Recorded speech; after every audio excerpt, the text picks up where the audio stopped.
이번 시간은 제가 전에 어머님들에게 예고했던 대로 수학 동화와 과학 동화를 왜 읽어야 하는가, 그리고 어떻게 활용하는 것이 효과적인가에 대해서 이야기해 보도록 하겠습니다.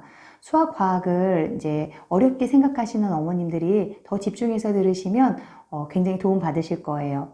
자, 수학 동화와 과학 동화를 읽는 목적, 이제 세 가지를 먼저 말씀드리자면, 수학 동화와 과학 동화는요, 우리가 일상생활에서 그 용어 자체를 사용하기 굉장히 힘든 어휘들이 많거든요. 뭐 중력이라든지 소수, 분수, 그리고 관성 이런 용어들을 우리가 일상생활을 하면서 사용하지 않기 때문에 아이들에게 어려서부터 이렇게 동화로 접근을 하면서 아이들에게 쉽게 이제 풀어지니까 이 아이들이 그걸 어려워하지 않고 나중에 수학, 과학을 접했을 때도 굉장히 쉽게 이해를 하는 거죠. 그리고 두 번째는 아이들이 이 수학 과학이 이제 실생활에서 적극적으로 사용하는 것을 보고, 아, 이게 멀리 있는 것이 아니라 우리 주변에 우리가 당연히 이렇게 해야 되는 것이구나 라고 아이들한테 어떤 동기부여를 주는 거죠.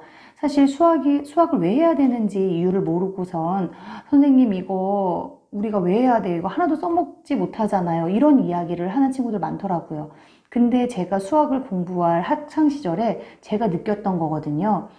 왜 그때 당시에는 저희한테 이렇게 원리나 개념보다는 그냥 문제풀이식으로 많이 이제 가르쳐 주다 보니까 저도 항상 궁금해 했던 거예요. 이 수학을 우리가 미적분을 배워서 어디다 써먹는지, 함수를 배워서 어디다 써먹는지 정말 어려웠거든요. 그런데 이런 것들을 어려서부터 실생활에서 굉장히 이제 아이들한테 접근하다 보니까 아이들이 동기부여도 되고 수학과 과학은 꼭 해야 되는구나. 아이들이 이제 쉽게 받아들일 수 있습니다.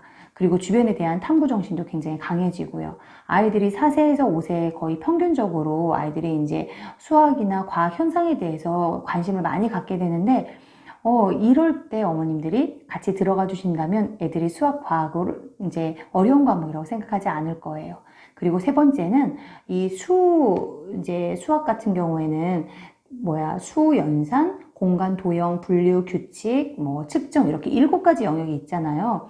그런데 우리가 제일 많이 하는 실수가 초등학교 저학년 때 이제 사칙연산을 먼저 들어가기 때문에 연산에 많이 치우쳐져 있는 교육을 이제 해요. 왜냐면 이 수학 동화를 처음에 읽어주시다가도 어머님들이 옆집 아이가 연산을 2자리 숫자를 했다 이러면은 이제 불안해지기 시작해서 우리 애가 정확하게 사칙연산을 못하면 왠지 초등학교 때 뒤처질 것 같아서 거의 다른 것들은 다 제껴두고선 이제 연산에 치중하는 경우가 많거든요. 하지만 수학은 7가지 영역이 이 수학 동화에 다 들어가 있어서 저희가 한쪽으로 치우치지 않게 이제 잡아주니까 수학 동화는 그래서 좋습니다. 그리고 과학 동화도 역시 저희가 자연, 물리, 화학, 그리고 지구과학 이런 폭넓게 모든 부분을 다루고 있기 때문에 아이들이 주변에 대한 탐구심이나 이제 과학 이해가 굉장히 이제 어렸을 때부터 접해준 아이와 이제 접하지 않은 아이가 다르죠. 그래서 우리가 수학 동화와 과학 동화를 읽히는 겁니다. 그러면 본격적으로 이제 수학 동화, 과학 동화를 이제 어떻게 활용하는지 제가 말씀드리겠습니다. 우선 첫 번째 제가 수학을 먼저 말씀드리겠는데요. 수학 같은 경우엔 수학 동화를 어머니들이 구입을 하시잖아요. 그러면 수학 동화에는 이렇게 단계가 있어요. 1단계, 2단계, 3단계 아이들이 이제 이렇게 가장 기초 개념부터 해서 점점점 이해를 했으면 올라가는 단계가 있는데, 만약에 어머님들이 이번에는 우리 아이한테 시간을 가르쳐 줘야 되겠다 그러면 그냥 책을 시간 읽었다가 도형 읽었다가 분류 읽었다가 이렇게 읽는 것이 아니라 그 한 주는 아이 시간만 읽는 거예요. 아이가 만약에 시간을 가르쳐 주는데 한 주로 안 됐어요. 그러면 2주 그냥 어머님들이 잡으셔도 괜찮아요. 그런데 아이가 이해하게끔 이것저것 들어가지 마시고 한 가지 것에서 확장하면서 깊이 있게 들어가라는 거예요. 이 시간을 어머니들한테 아이한테 가르쳐줘라 그렇게 말하면 주로 그냥 시간 보는 것부터 막 시계를 막 들이밀어요. 그런데 절대 그렇게 하시면 안 되거든요. 이 수학 동화에는 이 시간을 하루를 먼저 아이들 인지하는 것부터 나와 있어요. 1단계가 아침, 점심, 저녁, 밤을 구분하는 것부터 나와 있거든요. 이거를 아이들이 하루를 이해를 했을 때 시간이 들어가고 그 다음에 1시, 2시, 3시, 4시 이 1시간, 2시간 요 시간에 대한 개념도 이제 생긴다라는 거를 수학자들이 이제 아는 거죠. 이 시간을 알았다고 하면 이제 1시간이 60분이고 그리고 1분이 60초고 이런 이제 분초 단위로 이제 가는 거죠.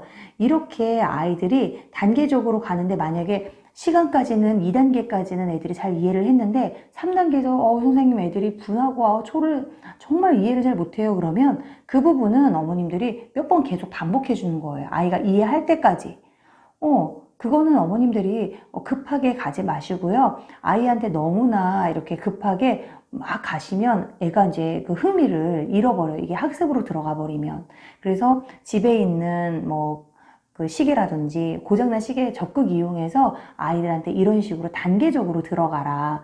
꼭 이것저것 들어가지 말고 그 주에는 시간, 이 주에는 분류 이렇게 단계로 읽어라. 이게 어머님들한테 말씀드리고 싶고요. 두 번째는 교구를 활용하라고 하고 싶어요. 교구란 함은 우리가 말하면 구체물이에요.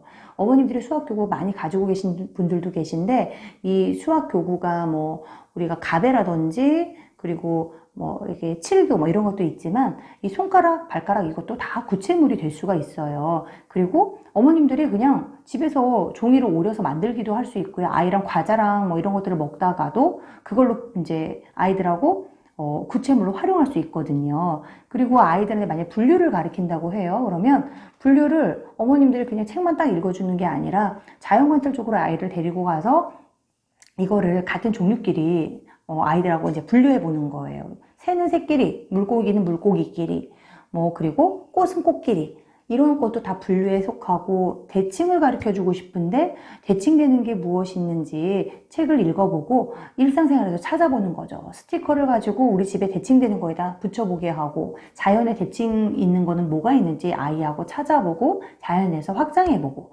이렇게 하면 굉장히 좋습니다. 그런데 이제 어머님들이 초등학교 저학년이나 고학년인 이제 엄마들 있잖아요. 선생님, 저희는 어렸을 때 수학동화 이용하지 못했어요. 라고 하시는 분들도 너무 답답해 하지 마세요. 초등학교 아이들이 읽는 이런 조금 어린 수준의 거는 아니지만 초등학교 아이들이 이제 충분히 읽을 수 있는 그런 교재들도 굉장히 많거든요. 제가 좋아하는 책 중에, 이제 뒤집기, 뭐든지 이렇게 뒤집자라는 이 뒤집기 책이 있어요.